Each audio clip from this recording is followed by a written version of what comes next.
पढ़ बड़ा अजीब बात बा हो।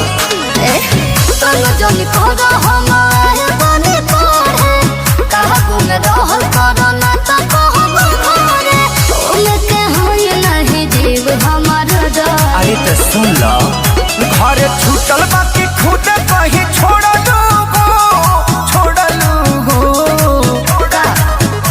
अरे लइकन के जीव झका छोड़लू हो, काहे ना ओढ़निया ओढ़लू हो।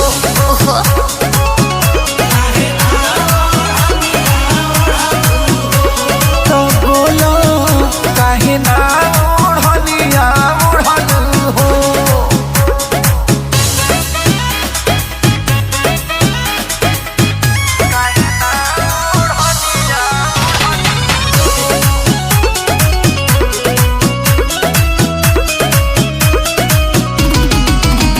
अरे देखिए के डोल जलनिया लइकन के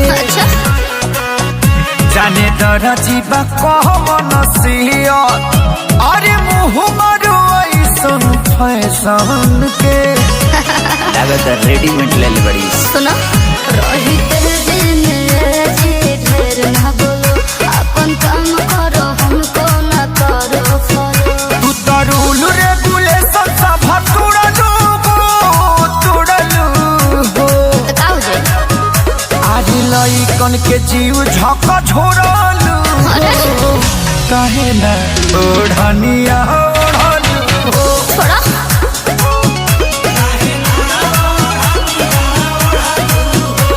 तब बोलो काहे ना ओढ़निया ओढ़लू हो। मान जा